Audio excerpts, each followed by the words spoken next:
Oligosaccharide ख़त्म कर ली और सक्रोज को हम यानी टेबल शुगर या केन शुगर और लेक्टोज को हम मिल्क शुगर और माल्टोज को स्टार्च कहते थे। अब हम ग्लाइकोसिडिक लिंकेज पढ़ेंगे। ग्लाइकोसिडिक लिंकेज किस तरह होती है? ए ग्लाइकोसिडिक लिंकेज और glycosidic bond is the linked between the ring in an oligosaccharide or polysaccharide। ये कहते हैं कि ग्लाइकोसिडिक लिंक क्या होती है? साइक्लिक स्ट्रक्चर के दरमियान बने होंगे, यानी in the link of the ring, यानी रिंग के फॉर्म में होंगे, ओपन स्ट्रक्चर नहीं होती। वो मैं बताऊंगा अभी। एन ओलिगोसैकेराइड और पॉलीसैकेराइड, अगर इसी तरह ओलिगोसैकेराइड पॉलीसैकेराइड पेप्टाइड बॉन्ड के जरिए जोड़ते हैं तो इसको हम देखेंगे। अब देखें, हम सबसे पहले ग्लूकोज के स्ट्रक्चर को देखेंगे कि ग्लूकोज की स्ट्रक्चर किस तरह होती है। तो ग्लूकोज की स्ट्रक्चर को आप देखें, यानी स्ट्रक्चर ऑफ ग्लूकोज। तो स्ट्रक्चर ऑफ ग्लूकोज में यानी जो ओपन स्ट्रक्चर है, ओपन स्ट्रक्चर में साइंसदानों ने यानी 5 रिएक्शन करवाए और 5 रिएक्शन के बाद उन्होंने ये कंफर्म किया कि ग्लूकोज की ओपन स्ट्रक्चर इस तरह होती है। लेकिन बाद में यानी ये भी गलत हुआ कि ओपन स्ट्रक्चर नहीं होती। फिर वो मैं बताऊंगा कि किस तरह एक्सपेरिमेंट हुए। तो हम देखते हैं इसमें 6 कार्बन होंगे और 6 कार्बनों में यानी सेकेंड कार्बन पर OH इस तरफ होगा, थर्ड कार्बन पर OH इस तरफ होगा और आप इस तरह OH लगाएंगे तो इस OH यानी हाइड्रोक्साइड ग्रुप के ज़रिए हम इसको मालूम करेंगे। अगर 5वें कार्बन पर OH इस तरफ हो राइट साइड पर तो हम उसको यानी डी ग्लूकोज कहेंगे। और जो पॉजिटिव नेगेटिव है, पॉजिटिव किसे कहते हैं? पॉजिटिव जब हम यानी उससे प्लेन पोलराइज्ड लाइट पास कर दे और वो डेक्स्ट्रो रोटेटरी दे दे, यानी मैंने पहले भी बताया है कि प्लस को हम डेक्स्ट्रो रोटेटरी और नेगेटिव को लेवो रोटेटरी और पॉजिटिव को स्मॉल डी और नेगेटिव को स्मॉल एल के साथ भी जाहिर करते हैं। और ये एक्सपेरिमेंटली होती है, आप इसमें यानी थोड़ा तवज्जो न दे, यानी पॉजिटिव और नेगेटिव एक्सपेरिमेंटली होती है और पॉजिटिव क्लॉकवाइज होती है और इसको हम डेक्स्ट्रो रोटेटरी कहते हैं और नेगेटिव को हम लेवो रोटेटरी और वो एंटी क्लॉक होती है और उसके लिए एल इस्तेमाल होती है। तो ये क्या हो जाएगा? अगर 5 कार्बन पर OH राइट साइड पर है तो हम इसको पॉजिटिव डी ग्लूकोज कहेंगे। आप इसको अल्फा ग्लूकोज कह सकते हैं? नहीं, हम ओपन चेन में यानी OH सेकेंड ग्रुप पर आती है तो हम इसको अल्फा और बीटा नहीं कह सकते, तो हम इसको यानी क्रॉस करेंगे तो ये सिर्फ क्या हो जाएगा? यानी डी पॉजिटिव ग्लूकोज। तो अगर हम साइक्लिक स्ट्रक्चर बनाते हैं तो वो बाद में साइंसदानों ने बताया कि जो ओपन स्ट्रक्चर है वो क्या है, यानी इस OH को हम अल्फा नहीं कहेंगे। सिर्फ मैंने पहले बताया कि अगर OH राइट साइड पर है तो हम इसको डी ग्लूकोज कहेंगे और 5वें कार्बन पर अगर OH इस तरफ है तो हम इसको एल ग्लूकोज कहेंगे। इसको देके यानी जब तो इसको हम यानी अल्फा नहीं कह सकते क्योंकि ये ओपन स्ट्रक्चर है, तो अल्फा को इसमें काट दे। अल्फा में साइक्लिक स्ट्रक्चर में बताऊंगा। तो 5वें कार्बन पर OH लेफ्ट साइड पर है तो इस वजह से हम इसको एल ग्लूकोज कहेंगे। तो ये एल ग्लूकोज हुआ और ये डी ग्लूकोज। 5 कार्बन पर OH राइट साइड पर है तो डी ग्लूकोज हो गया। अगर 5वें कार्बन पर OH लेफ्ट साइड पर है तो हम इसको यानी एल ग्लूकोज कहेंगे। इसके बाद इस स्ट्रक्चर को देखें, यानी ये साइक्लिक स्ट्रक्चर में किस तरह तब्दील होती है। तो ये हेमीसिटाइल, तो हेमीसिटाइल आप में केमिस्ट्री में पढ़ चुके हैं। तो ये हेमीसिटाइल किस तरह होती है, यानी ये जो 5वां कार्बन है ये इस पर अटैक कर देती है और एक अल्काइल ग्रुप्स अगर उस पर अटैच कर देती है यानी उसके साथ एक अल्काइल ग्रुप्स हो यानी हेमीसिटाइल। तो हेमीसिटाइल की अपनी टॉपिक से वो आप खुद पढ़ ले या देख ले, वो चैनल में आप देख सकते हैं। इसके बाद हेमीसिटाइल होगा। तो हेमीसिटाइल में क्या होती है, यानी ये होगा ग्लूकोज स्ट्रक्चर में कि जो कार्बन है वो लेस्ट इलेक्ट्रोनेगेटिव है और ऑक्सीजन मोर इलेक्ट्रोनेगेटिविटी है, उसकी इलेक्ट्रोनेगेटिविटी ज़्यादा है तो इस पर नेगेटिव चार्ज, इस पर पॉजिटिव चार्ज और इस तरह ऑक्सीजन पर नेगेटिव, इस पर पॉजिटिव। तो ये हाइड्रोजन यानी ऑक्सीजन पर अटैक करेगी और इसके साथ बॉन्ड बना देगा और ऑक्सीजन यानी कार्बन के साथ बॉन्ड बना देती है। तो क्या होगा, यानी ये हाइड्रोजन ऑक्सीजन के साथ लग जाएगा तो OH बन जाएगा, जिस तरह ये है तो ये OH बन जाएगा, और ये जो ऑक्सीजन है ये कार्बन के साथ बॉन्ड बना देती है और ये साइक्लिक स्ट्रक्चर में तब्दील हो जाएगा। तो अब हम इसको यानी साइक्लिक स्ट्रक्चर में लिख सकते हैं। तो ये क्या हुआ, जब हम साइक्लिक, मैंने पहले बता दिया कि हम ओपन चेन में उसको अल्फा और डी ग्लूकोज नहीं कह सकते। जब हम साइक्लिक स्ट्रक्चर बनाते हैं और इसी तरह, तो पहले कार्बन पर जब OH राइट साइड पर है तो हम उसको अल्फा डी ग्लूकोज कहेंगे। जब पहले कार्बन पर OH राइट साइड पर है तो हम इसको यानी अल्फा डी ग्लूकोज कहेंगे। तो हम अब इसके साइक्लिक स्ट्रक्चर फिर बनाएंगे कि इसकी साइक्लिक स्ट्रक्चर किस तरह आती है, तो मैं बाद में बताऊंगा। अब सबसे पहले हम क्या देख सकते हैं, हमने यानी अल्फा बता दिया, अब बीटा देख ले। यानी अगर फर्स्ट कार्बन पर OH लेफ्ट साइड पर है तो हम इसको यानी बीटा डी ग्लूकोज कहेंगे। ठीक है, डी तो मैंने बता दिया कि 5वें कार्बन पर अगर लेफ्ट साइड राइट साइड पर OH है तो डी ग्लूकोज, अगर लेफ्ट साइड पर है यानी लेफ्ट साइड पर तो उसको हम एल ग्लूकोज, अगर पहले कार्बन पर OH राइट साइड पर है तो उसको हम अल्फा ग्लूकोज, अगर पहले कार्बन पर OH लेफ्ट साइड पर है तो हम इसको बीटा डी ग्लूकोज कहेंगे। इसके बाद ये याद कर ले, अगर हम चौथे कार्बन यानी ये जो ग्लूकोज है ग्लूकोज की चौथे कार्बन पर यानी OH राइट साइड पर है, अगर चौथे कार्बन पर हम OH लेफ्ट साइड पर ले जाए तो ये ग्लूकोज से गलेक्टोज में तब्दील हो जाएगा। अगर 4वें कार्बन पर ये जो चौथा कार्बन है अगर OH को हम यानी लेफ्ट साइड पर ले जाएं तो ये ग्लूकोज से गलेक्टोज में तब्दील हो जाएगा। तो ये जो चेंजिंग होती है यानी जब पहले कार्बन पर तब्दीली आ जाए तो उसको हम यानी एनोमर या इपीमर्स कहेंगे। तो ये पहले कार्बन को देखे और इस पहले कार्बन पर सिर्फ यानी इस तरफ OH इस तरफ था और इस जगह पर इस तरफ OH था, तो इसको यानी जब एक कार्बन पर यानी चेंजिंग आती है और इस चेंजिंग को हम यानी एनोमर या एपीमर्स भी कह सकते हैं। तो इसको हम यानी एनोमर या एपीमर्स कहेंगे क्योंकि पहले कार्बन पर यानी सिर्फ हम उसको उलट कर दे इस तरफ तो ये क्या हो जाएगा यानी एपीमर्स बन जाएगा और एपीमर्स को हम एनोमर्स भी कह सकते हैं। तो ये हमने ग्लूकोज की स्ट्रक्चर बता दी। अब हम साइक्लिक स्ट्रक्चर की तरफ आते हैं। तो ये भी देख ले कि जो ओपन स्ट्रक्चर है, ओपन स्ट्रक्चर को हम फिशर प्रोजेक्शन कहेंगे। ओपन स्ट्रक्चर या जो ये स्ट्रक्चर है जो हमने ग्लूकोज की बना दी तो इसको फिशर प्रोजेक्शन कहते हैं। इसको यानी इस स्ट्रक्चर को जो हमने क्लोज्ड बनाए हुए हैं इसको हम फिशर प्रोजेक्शन कहेंगे। और जो साइक्लिक स्ट्रक्चर है यानी साइक्लिक स्ट्रक्चर को हम यानी हॉर्थ प्रोजेक्शन कहेंगे। साइक्लिक स्ट्रक्चर को जो साइक्लिक स्ट्रक्चर हमने बनाए हैं इसको हॉर्थ प्रोजेक्शन कहेंगे। साइक्लिक स्ट्रक्चर को हॉर्थ प्रोजेक्शन कहेंगे। इसके बाद ग्लूकोज की हमने इसी तरह यानी हेमीहिस्टाइल के थ्रू बॉन्ड बना दिया था यानी कार्बन और ऑक्सीजन के साथ जो, और ये जो यानी इधर जो OH थी तो हाइड्रोजन यानी ऑक्सीजन के साथ अटैच हो गया और जो ऑक्सीजन बच गया ऑक्सीजन ने कार्बन के साथ यानी बॉन्ड बना दिया और हेमीहिस्टाइल हो जाएगा। तो ये क्या हो जाएगा यानी उसने बॉन्ड बना दी तो 5वें और पहले कार्बन के दरमियान ऑक्सीजन अटैच है तो ये हमें ग्लूकोज देती है, ग्लूकोज के स्ट्रक्चर। तो अगर हम हॉर्थ प्रोजेक्शन उससे बनाते हैं तो किस तरह होगा इसको देखें। जो लेफ्ट साइड है लेफ्ट साइड को आप ऊपर लिख दे, ये लेफ्ट साइड को आप ऊपर लिखेंगे और जो ये राइट साइड है यानी राइट साइड को आप नीचे लिखेंगे। तो आप स्ट्रक्चर बना दे तो आप पहले यानी 5 कार्बन और 5वें और पहले कार्बन के दरमियान, ये 5वां है ये पहला है तो 5 और पहले के दरमियान ऑक्सीजन है तो ये ऑक्सीजन यानी 5वें और पहले कार्बन के दरमियान यानी आती है तो ऑक्सीजन आएगा।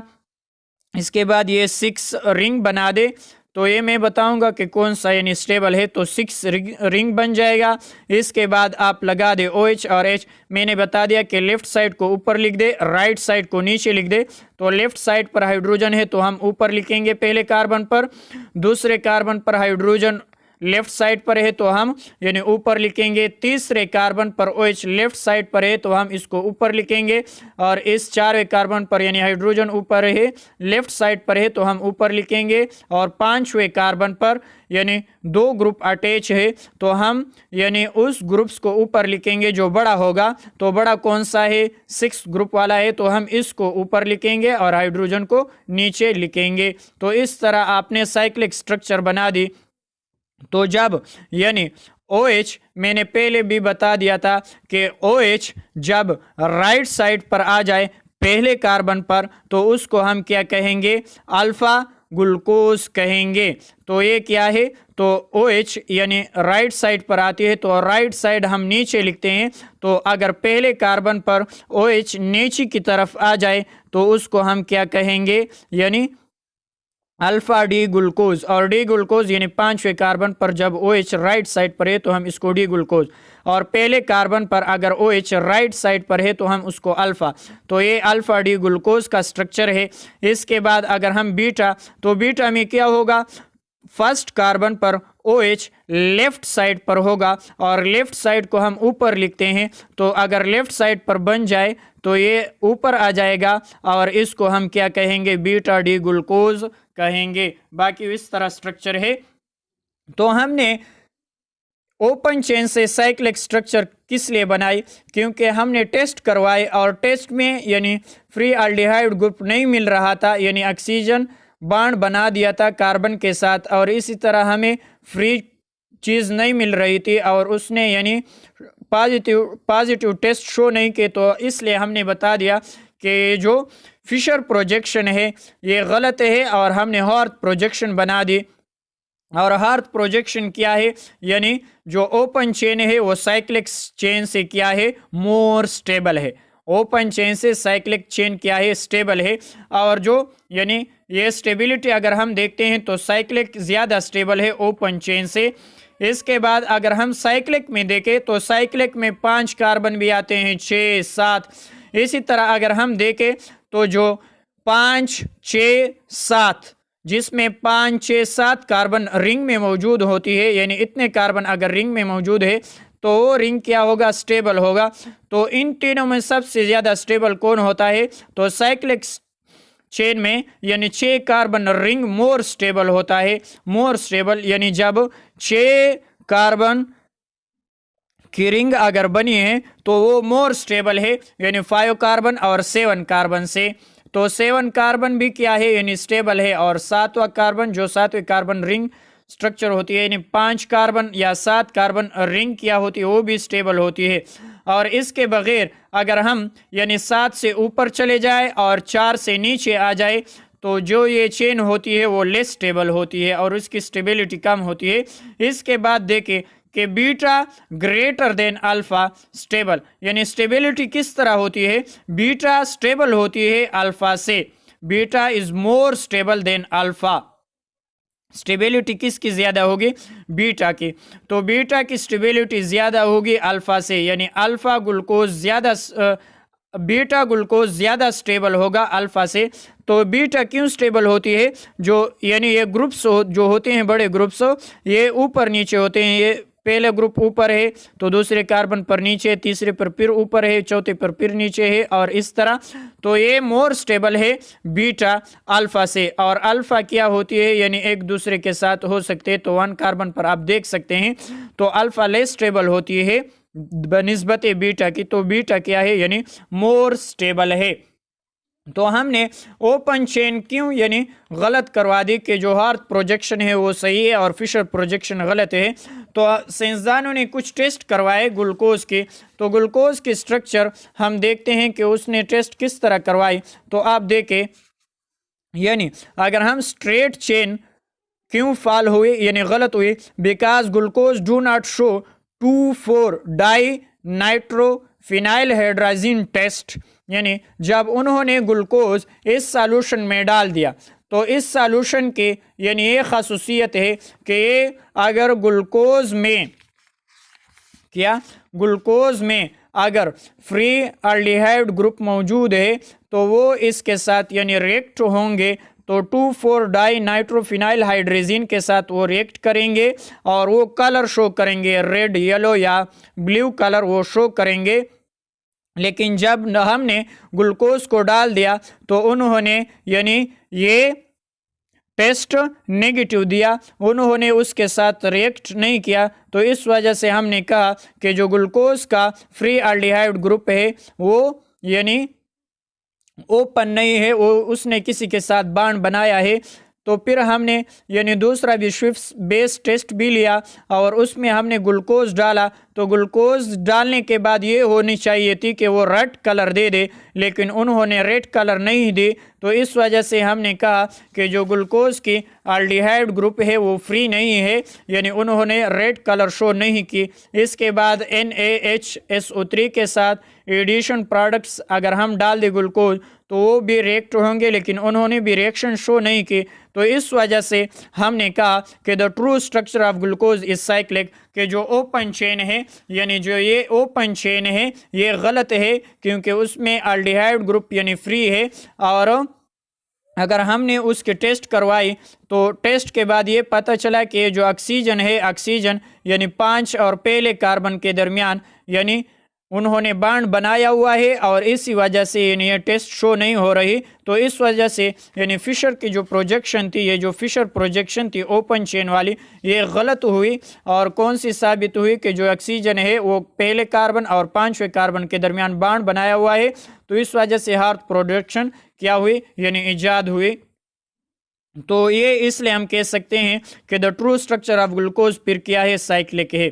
इसके बाद ये मैंने लिखे है कि inorganic components in living organism में कौन कौन से हैं। सोडियम है, पोटाशियम है, calcium, magnesium, water, sodium chloride, PO4, SO4 etcetera. तो ये इनऑर्गेनिक कंपाउंड्स। और जो अब हम सब पढ़ते हैं वो क्या है, ऑर्गेनिक कंपाउंड्स है, कार्बोहाइड्रेट्स है, लिपिड्स है, प्रोटीन है, न्यूक्लिक एसिड है, ये सब क्या है यानी ऑर्गेनिक कंपाउंड्स है।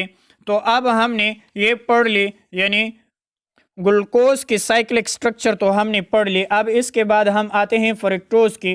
तो फ्रक्टोज की हम देखते हैं तो फ्रक्टोज की बिल्कुल इस तरह होगी। फ्रक्टोज की साइक्लिक स्ट्रक्चर के बाद हम यानी ग्लाइकोसिडिक लिंकेज के बाद जाएंगे, उसको देखेंगे। पहले फिशर प्रोजेक्शन को देखेंगे और बाद में हम यानी हॉर्थ प्रोजेक्शन पे आएंगे। तो मैंने पहले बता दिया जो ओपन स्ट्रक्चर है उसको हम फिशर प्रोजेक्शन कहेंगे और जो साइक्लिक स्ट्रक्चर है उसको हम यानी हम हॉर्थ प्रोजेक्शन कहेंगे। ओपन चेन वाले को हम क्या कहेंगे, ओपन चेन वाले को हम क्या कह सकते हैं यानी ओपन चेन वाले को हम फिशर प्रोजेक्शन। अगर आप लिखते हैं तो लिख ले यानी ओपन चेन वाले को हम फिशर प्रोजेक्शन कहेंगे। और जो ये साइक्लिक स्ट्रक्चर है इस साइक्लिक स्ट्रक्चर को हम क्या कहेंगे यानी हॉर्थ प्रोजेक्शन। साइक्लिक स्ट्रक्चर वाले को हम क्या कह सकते हैं यानी हॉर्थ प्रोजेक्शन। मैंने ग्लूकोज को जब पढ़ाया तो इसमें मैंने बताया कि यानी हॉर्थ प्रोजेक्शन क्या होती है और फिशर प्रोजेक्शन क्या होती है। तो ये जो ओपन चेन है ये क्या है, फिशर प्रोजेक्शन है, और जो साइक्लिक है उसको हम यानी हॉर्थ प्रोजेक्शन कहेंगे। तो ये फ्रक्टोज की क्या है, स्ट्रक्चर है। तो फ्रक्टोज में भी 6 कार्बन होती है और 6 कार्बन में ये मैं आहिस्ता आहिस्ता बताऊंगा। 6 कार्बन होंगे ग्लूकोज और फ्रक्टोज। तो इसका यानी C6H12O6 ये तो बराबर है, लेकिन उसके स्ट्रक्चर में फ़र्क है। तो स्ट्रक्चर में इस तरह फ़र्क है कि जो ग्लूकोज है उसमें फंक्शनल ग्रुप अल्डिहाइड होती है और यानी फ्रक्टोज में कीटोन होती है फंक्शनल ग्रुप, और बाकी हाइड्रोक्साइड ग्रुप उनमें होती है और इनमें होती है।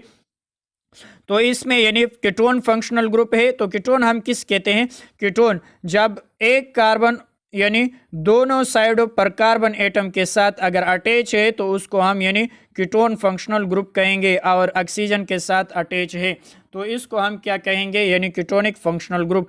तो फ्रक्टोज में यानी कीटोन फंक्शनल ग्रुप ज़रूरी है। तो ये फ्रक्टोज की स्ट्रक्चर है। तो मैंने पहले भी बताया है कि अगर 5वें कार्बन पर 3, 4, 5, 6 5वें कार्बन पर अगर OH राइट साइड पर है तो उसको हम क्या कहेंगे, डी फ्रक्टोज।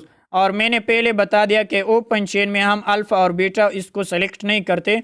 तो ये कार्बन क्या है, sp2 है और इसको हम sp3 में तब्दील करेंगे। sp2 क्यों है, क्योंकि ये 3 एटमों के साथ डायरेक्टली अटैच है, तो इसको हम यानी sp2 हाइब्रिडाइज कहेंगे। ये कार्बन sp2 हाइब्रिडाइज है, वो मैंने ऑर्गेनिक केमिस्ट्री में बताया हुआ है।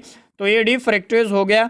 तो ये किस तरह होगा, जिस तरह ग्लूकोज में था कि ये जो कार्बन है और ये जो ऑक्सीजन है, ये आपस में जो इसके साथ लोन पेयर है, यानी इन्होंने जो ये क्या हो जाएगा, यानी ऑक्सीजन लेगा इलेक्ट्रॉन, क्योंकि वो मोस्ट इलेक्ट्रोनेगेटिव एलिमेंट से कार्बन से, तो ये OH में तब्दील हो जाएगा और ये जो ऑक्सीजन है कार्बन के साथ बॉन्ड बना देगा। तो ये किस तरह होगा कि यानी ये जो हाइड्रोजन है ये ऑक्सीजन के साथ अटैच हो जाएगा, OH बन जाएगा, और ये जो ऑक्सीजन है ये कार्बन के साथ बॉन्ड बना देती है और sp3 हो जाएगा।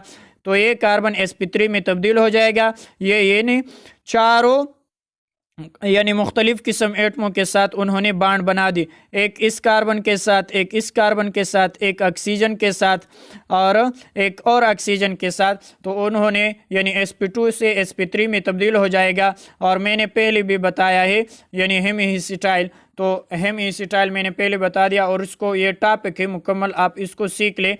तो ये क्या हो जाएगा, यानी ये जो स्ट्रक्चर है यानी इस तरह, तो इसको हम इस तरह भी लिख सकते हैं। ये जो CH2OH है इसको आप इस साइड पर लिख दे और OH को इस साइड पर लिख दे।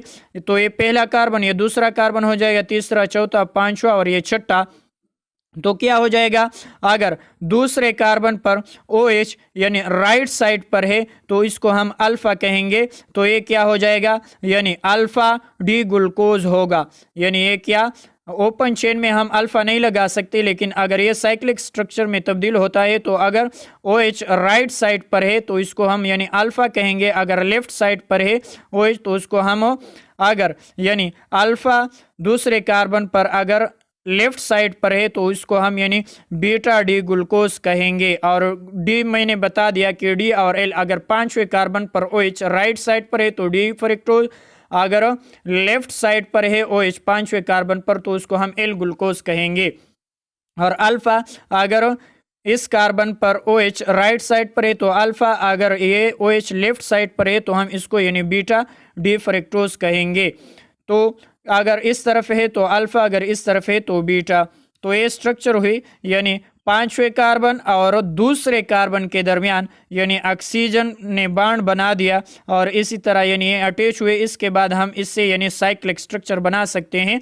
तो ये यानी फिशर प्रोजेक्शन है, ये जो ओपन स्ट्रक्चर है इसको हम यानी हॉर्थ प्रोजेक्शन में तब्दील करेंगे साइक्लिक में। तो क्या होगा, मैंने पहले भी बताया है कि जो लेफ्ट साइड है उसको आप ऊपर लिखेंगे और जो राइट साइड है उसको आप नीचे लिखेंगे। तो लेफ्ट साइड वाले को ऊपर लिख दे, यानी पहला कार्बन ऊपर आ जाएगा। यानी ये जो ऑक्सीजन है, ऑक्सीजन दूसरे कार्बन और पांचवें कार्बन के दरमियान है। ये जो ऑक्सीजन है, इस ऑक्सीजन को देख ले, ये पांचवें और दूसरे कार्बन के दरमियान है। तो ये दूसरा कार्बन है, पांचवा, तो इन दोनों के दरमियान आप ऑक्सीजन बना दे, बाकी स्ट्रक्चर बना दे। तो स्ट्रक्चर बनाने के बाद क्या होगा, यानी जो लेफ्ट साइड पर है, लेफ्ट साइड वाले को आप ऊपर लिख दे, लेफ्ट वाले को आप ऊपर और राइट साइड वाले को आप नीचे।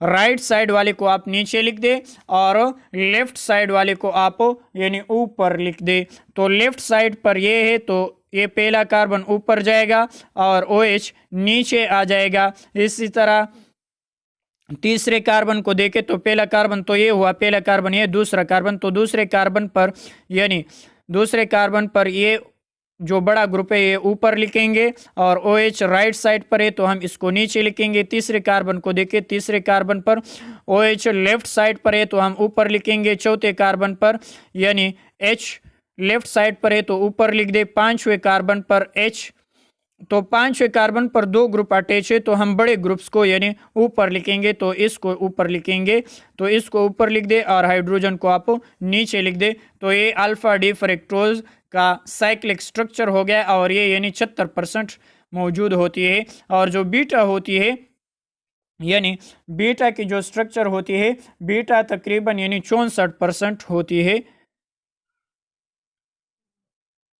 बीटा की स्ट्रक्चर 64% और जो अल्फा की स्ट्रक्चर है वो 36% होती है।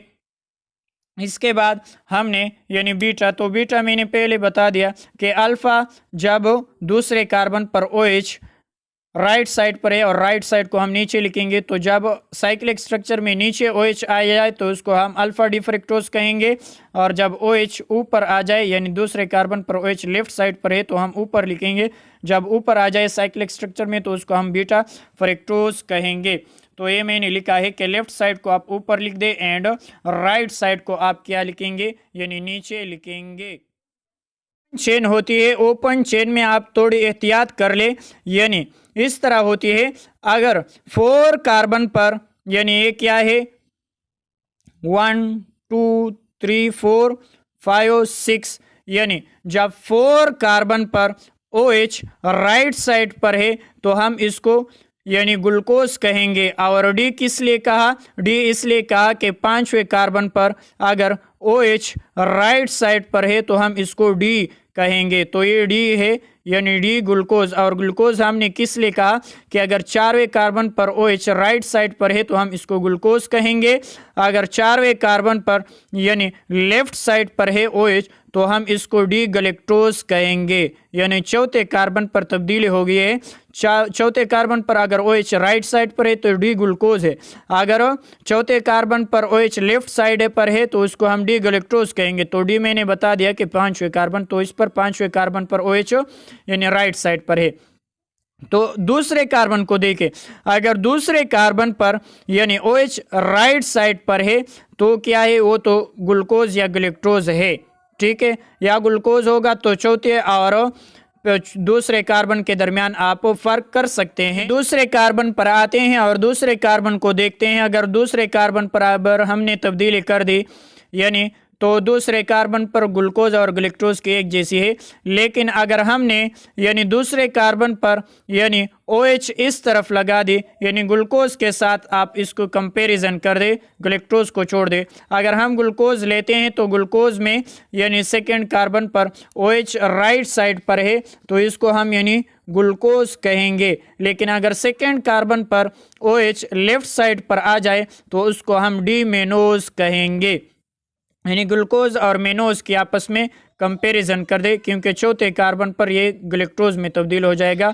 चौथे कार्बन को आप छोड़ दे यानी ग्लूकोज में आ जाए, तो ग्लूकोज में अगर दूसरे कार्बन पर OH राइट साइड पर है तो डी ग्लूकोज है, लेकिन आपने दूसरे कार्बन पर OH अगर लेफ्ट साइड में तब्दील कर दी तो यानी डी मेनोज में तब्दील हो जाएगा। तो आप गलेक्टोज को छोड़ दे यानी ग्लूकोज को उसके साथ कंपेयर कर दे कि ग्लूकोज के साथ वो किस तरह होती है। तो हम यानी गलेक्टोज की जगह ग्लूकोज लेते हैं, तो ग्लूकोज को अगर सेकेंड कार्बन पर OH राइट साइड पर है तो ग्लूकोज है, अगर ये सेकेंड कार्बन पर OH लेफ्ट साइड पर आ जाएगा तो डी मेनोज में तब्दील हो जाएगा। गलेक्टोज की स्ट्रक्चर बताई हुई है कि ये ओपन है, फिर ये साइक्लिक में किस तरह तब्दील हो जाएगा, यानी ये sp2 कार्बन है तो ये sp3 में तब्दील हो जाएगा और हेमिसिटाइल हो जाएगा, और ये यानी हाइड्रोजन इसके साथ अटैच हो जाएगा और ऑक्सीजन कार्बन के साथ बॉन्ड बना देगा, और इसको यानी अगर राइट साइड पर है तो इसको हम अल्फा कहेंगे, अगर ये OH लेफ्ट साइड पर है तो हम इसको यानी बीटा कहेंगे।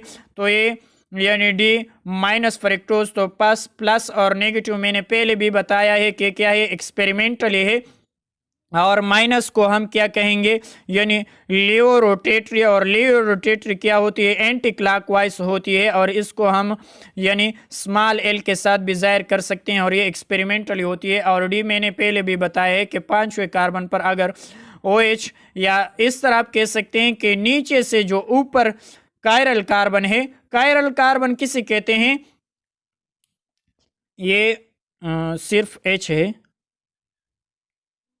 OH नहीं, तो कायरल कार्बन किसे कहते हैं, कायरल कार्बन जब उसके साथ यानी 4 ऐसे बॉन्ड मौजूद हों जो, और तो इसको हम क्यों कायरल कहते हैं कि नीचे क्या है यानी कार्बन है CH2OH है, और इसके ऊपर कार्बन अटैच है, और इस तरफ यानी हाइड्रोजन है और इस तरफ हाइड्रोक्साइड है। तो चौथे ग्रुप्स क्या यानी डिफरेंट्स है, तो इस वजह से हम इसको यानी कायरल कहेंगे।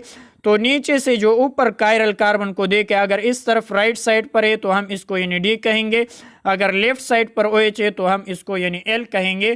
तो ये क्या हुआ, तो ये डी फ्रक्टोज है और इसको हम यानी इस तरह साइक्लिक में तब्दील करेंगे और ये यानी 36% है, मैंने पहले बता दिया, और इसको हम अल्फ़ा कहेंगे, अल्फ़ा फ्रक्टोज। तो हम साइक्लिक में जो राइट साइड पर है उसको हम नीचे लिखेंगे और जो लेफ्ट साइड है उसको आप ऊपर लिख दें, तो इस तरह आप स्ट्रक्चर बना सकते हैं।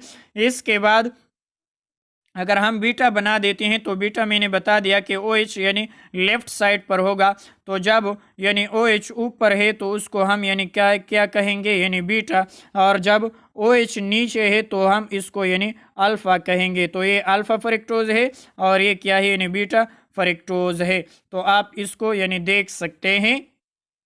अब ग्लाइकोसिडिक लिंकेज के बाद आ जाए, अगर हम सक्रोज बनाते हैं तो सक्रोज को हमने यानी हाइड्रोलिस करा दी थी तो ग्लूकोज प्लस फ्रक्टोज में तब्दील हुआ था। तो अब हम ग्लूकोज लेंगे और फ्रक्टोज और इससे दोबारा यानी हम सक्रोज बनाएंगे और वाटर को बाहर निकालेंगे। तो ये ग्लूकोज की स्ट्रक्चर है। अगर हम अल्फा डी ग्लूकोज लेते हैं और बीटा डी फ्रक्टोज लेते हैं साइक्लिक स्ट्रक्चर, और हम इससे यानी ग्लूकोज से OH पहले कार्बन से और फ्रक्टोज के दूसरे कार्बन से H को हटा देते हैं यानी H2O निकाल देते हैं। इससे आप वाटर को निकाल दे, उन्होंने वाटर नहीं बनाई हुई, यानी इसको अगर हम इससे वाटर को निकाल दे माइनस H2O, यानी हम वाटर को निकाल देंगे और वाटर निकालने के बाद इससे OH निकाल दे और इस कार्बन से दूसरे कार्बन से यानी H निकाल दे, तो यानी फिर इस O यानी इसके साथ बांड बना दिया जाएगा ऑक्सीजन के साथ, ये कार्बन और ये कार्बन, और ये जो बांड बन गया इसको हम यानी ग्लाइकोसिडिक लिंकेज कहेंगे और ये सक्रोज में तब्दील हो जाएगा। तो ग्लाइकोसिडिक लिंकेज इस तरह होती है, एक ग्लूकोज ले ले एक फ्रक्टोज साइक्लिक स्ट्रक्चर, तो यानी पहले कार्बन ग्लूकोज के OH निकाल दे और इससे H तो H2O निकल जाएगा। यानी जब हमने सक्रोज को तोड़ा था तो सक्रोज में वाटर को ऐड किया था और ग्लूकोज फ्रक्टोज में तब्दील हो गया। अब हम ग्लूकोज और फ्रक्टोज को लेंगे और इससे वाटर को निकालेंगे, वाटर को निकाल दे, अगर हम वाटर को निकाल दे तो फिर ये दोबारा सक्रोज में तब्दील हो जाएगा और ये जो बांड बनती है ऑक्सीजन के दरमियान यानी ये दोनों आपस में इसके साथ यानी दोनों को आपस में अटैच कर देती हैं ऑक्सीजन एटम। तो ये ऑक्सीजन एटम ने जो बांड बना दी, इस बांड को हम क्या कहेंगे, ग्लाइकोसिडिक लिंकेज। इस बांड को हम क्या कहेंगे, ग्लाइकोसिडिक लिंकेज। ठीक है, क्या बता दिया कि जो ये दोनों ग्रुप्स अगर हम दोनों मोनोसैकेराइड को अगर हम आपस में मिलाते हैं तो जो आपस में मिलाते हैं ऑक्सीजन बांड के साथ या और कोई चीज़ है तो इस बांड को हम क्या कहेंगे, ग्लाइकोसिडिक लिंकेज। इसको आप देख ले, यानी ये हाई क्लासों के लिए है, लेकिन अगर आपको ज़रूरत हो तो आप देख ले। यानी सिस इस तरह भी हो सकती है और इस तरह भी हो सकती है, और यानी ट्रांस जिसको हम बीटा कहते हैं, यानी सिस को अल्फा और ट्रांस को बीटा, वो इस तरह और इस तरह। यानी जो ग्लाइकोसिडिक लिंकेज होगा वो इस तरह होगा या इस तरह होगा, और बीटा की इस तरह होगा या इस तरह होगा। तो स्टेबिलिटी क्या होती है, यानी बीटा की ज़्यादा होती है अल्फ़ा से, यानी beta is more stable then alpha. तो अगर हम ग्लूकोज और फ्रक्टोज को आपस में मिलाते हैं और वाटर को रिमूव कर देते हैं तो हमारे पास सक्रोज मिल जाएगा। अगर हम ग्लूकोज प्लस गैलेक्टोज को आपस में मिलाते हैं तो वाटर रिमूव करेंगे और हमारे पास लैक्टोज बन जाएगा। अगर हम ग्लूकोज प्लस ग्लूकोज को मिलाते हैं और वाटर को रिमूव कर देते हैं तो हमारे पास माल्टोज आ जाएगा। तो ये हम यानी माल्टोज, सक्रोज और लैक्टोज बनाएंगे ग्लाइकोसिडिक लिंकेज के जरिए। तो आप इसको देख सकते हैं, यानी हम अल्फा डी ग्लूकोज को लेंगे और बीटा डी फ्रक्टोज को लेंगे और इससे वाटर को रिमूव करेंगे, यानी वाटर रिमूव हो जाएगा, H2O बाहर निकलेगा और ग्लाइकोसिडिक लिंकेज बन जाएगा 1 और 2। तो ये हम यानी 1,2 ग्लाइकोसिडिक लिंकेज भी इसको कह सकते हैं, वो मैं बाद में बताऊंगा। यानी इससे OH निकाले और इससे हाइड्रोजन और O के साथ यानी ये दोनों बॉन्ड बना देंगे, जिसको हम ग्लाइकोसिडिक लिंकेज कहेंगे। और ये सक्रोज की यानी ग्लाइकोसिडिक लिंकेज है। तो इस तरह सक्रोज बनती है, अल्फा डी ग्लूकोज से और बीटा डी फ्रक्टोज मिलेंगे और सक्रोज मिल जाएगा। और सक्रोज को हम यानी डाइसैकेराइड भी कह सकते हैं और ये ओलिगोसैकेराइड में आती है। इनमें 2 मोनोसैकेराइड मिलकर यानी सक्रोज बनाते हैं। 2 मोनोसैकेराइड्स मिलकर कौन कौन से मोनोसैकेराइड, ग्लूकोज प्लस फ्रक्टोज मिल जाएंगे और हमारे पास यानी सक्रोज मिल जाएगा।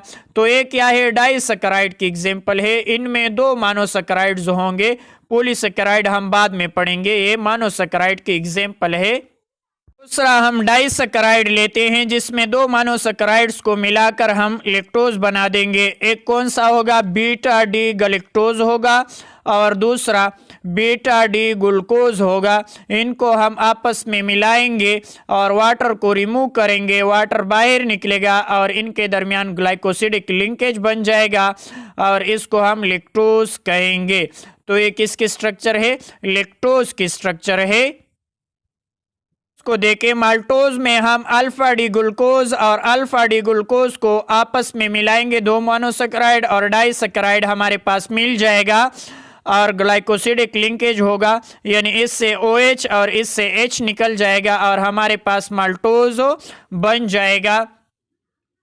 तो मैंने सक्रोज की दोबारा बनाई हुई है, यानी सक्रोज को देखें, सक्रोज में जो हम बनाते हैं यानी फ्रक्टोज को, तो फ्रक्टोज को आप उलट कर देंगे। यानी इसमें थोड़ी कंफ्यूजन है कि फ्रक्टोज के इस तरफ OH किस लिए आई और ये अल्फा है या बीटा है, तो हम इसको यानी उलट कर देंगे। आप 10th क्लास में हैं तो आप इसको सिर्फ रट के साथ याद कर ले। तो हम इसी तरह यानी सक्रोज बना सकते हैं। तो सक्रोज में वाटर को रिमूव करेंगे और ग्लाइकोसिडिक लिंकेज बन जाए। सक्रोज की है और सक्रोज में अल्फा ग्लाइकोसिडिक लिंकेज जिस तरह होती है, यानी glucose plus fructose glycosidic linkage बनाती है और इसको हम यानी 1,2 बीटा डी ग्लाइकोसिडिक लिंकेज कह सकते हैं, या उसको यानी अल्फा 1,2 ग्लाइकोसिडिक बॉन्ड कहेंगे। और ये लैक्टोज की है, तो लैक्टेज तो मैंने बता दिया, अल्फा हम इस तरह भी लिख सकते हैं और अल्फा को मैंने और भी बताया था। और ये क्या है, ये बीटा है, यानी जब इस तरह होगा तो ये बीटा होगा। तो बीटा 1,4 के दरमियान ग्लाइकोसिडिक लिंकेज है। तो इसको आप देख ले, ये 1,2 के दरमियान ग्लाइकोसिडिक लिंकेज है और इसको यानी हम अल्फा कहेंगे। और ये क्या है, ये अगर हम देखें 1 और 4 के दरमियान है, तो अगर हम 1 और 4 के दरमियान देखते हैं तो ये लैक्टोज बीटा 1,4 ग्लाइकोसिडिक लिंकेज है और ये फिर अल्फा है। इसको देख ले माल्टोज, तो माल्टोज में क्या है, यानी 1,4 के दरमियान ग्लाइकोसिडिक लिंकेज है। इन दोनों में 1,4 है और इन दोनों में यानी 1,2 के दरमियान ग्लाइकोसिडिक लिंकेज है। तो अल्फा और बीटा मैंने पहले बता दिया था कि यानी अल्फा की स्ट्रक्चर इस तरह होगी या इस तरह, और बीटा की स्ट्रक्चर या इस तरह होगी या इस तरह। तो आप इसको देख सकते हैं। इसके बाद हम आएंगे कि किसको अल्फा कहेंगे। तो ये क्या है, यानी अल्फा माल्टोज है 1,4, तो अल्फा माल्टोज, इसको हम यानी अल्फा लैक्टोज कहेंगे और इसको हम यानी लैक्टोज 1,4 बीटा ग्लाइकोसिडिक लिंकेज के जरिए हमने बॉन्ड बनाई हुई है। तो आप इसको यानी देख सकते हैं।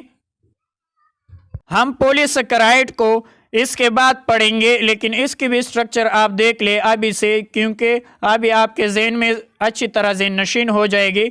तो उसमें तो यानी डाइसैकेराइड में 2 मोनोमर्स थे और जो यानी पॉलीसैकेराइड है उसमें बहुत ज़्यादा मोनोमर होंगे। तो उसकी बॉन्ड इस तरह बनेगी, यानी इस तरफ N चले जाएंगे और इस तरफ।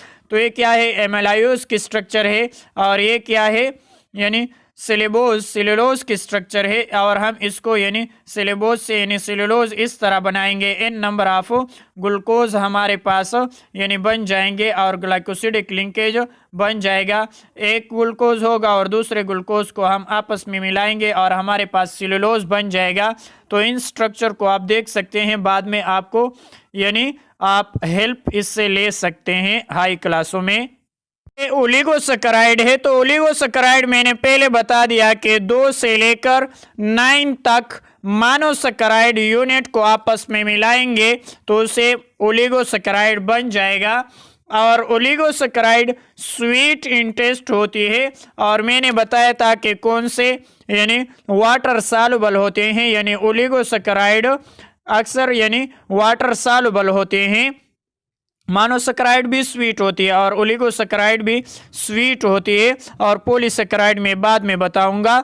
तो मैंने बताया था कि सक्रोज रिड्यूसिंग शुगर है कि नहीं है और माल्टोज और लैक्टोज किस तरह है वो मैंने पहले बताया है, यानी आप इसको देख ले। मैंने पहले रिड्यूसिंग शुगर में बताया था कि डाइसैकेराइड में माल्टोज और लैक्टोज रिड्यूसिंग शुगर है और जो सक्रोज है डाइसैकेराइड में वो नॉन रिड्यूसिंग शुगर है। तो ये ओलिगोसैकेराइड की इन बुक्स में उन्होंने प्रॉपर्टी नहीं दी हुई है, लेकिन ये स्वीट है और रिड्यूसिंग और नॉन रिड्यूसिंग शुगर भी बताया और इनमें 2 से लेकर 10 मोनोसैकेराइड यूनिट आपस में मिलाते हैं और ओलिगोसैकेराइड बन जाते हैं।